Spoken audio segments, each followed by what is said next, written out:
ടാക്കാവി loss. ഇതുമായിട്ട് ബന്ധപ്പെട്ട ഒരു കമ്മിറ്റിയാണ് BP പട്ടേൽ കമ്മിറ്റി. ഇതുമായിട്ട് ബന്ധപ്പെട്ടെന്ന് വെച്ചിട്ടുണ്ടെങ്കിൽ ഈ BP പട്ടേൽ കമ്മിറ്റി ഇല്ലേ 1961 ഈ 1961 BP പട്ടേൽ കമ്മിറ്റീനെ പറയുന്ന പേരാണ് ഇത് കമ്മിറ്റി ഓൺ ടാക്കാവി ലോസ്. ഓക്കെ. അതിനുശേഷം എന്താണ്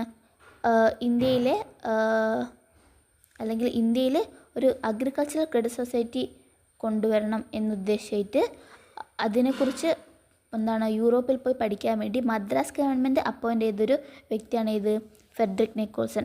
1892 മദ്രാസ് ഗവൺമെൻറ് അപ്പോയിൻ്റ് ചെയ്തൊരു കമ്മിറ്റിയാണിത് ഫെഡറിക് നിക്കോൾസൻ്റെ കമ്മിറ്റി. ഇദ്ദേഹത്തെ ഇതുമായിട്ട് ബന്ധപ്പെട്ട് അഗ്രികൾച്ചറൽ ക്രെഡിറ്റ് സൊസൈറ്റിയെ കുറിച്ച് പഠിക്കാൻ വേണ്ടിയിട്ട് യൂറോപ്പിലേക്ക് പറഞ്ഞു വിട്ട വ്യക്തിയാണ് വെൻലോക്ക്. അതിൻ്റെ ഫലമായിട്ട് 1899 ഫൈനൽ റിപ്പോർട്ട് സബ്മിറ്റ് ചെയ്തു. നോട്ട് ചെയ്യണം, ഫൈനൽ റിപ്പോർട്ട് സബ്മിറ്റ് ചെയ്തതാണ് 1899.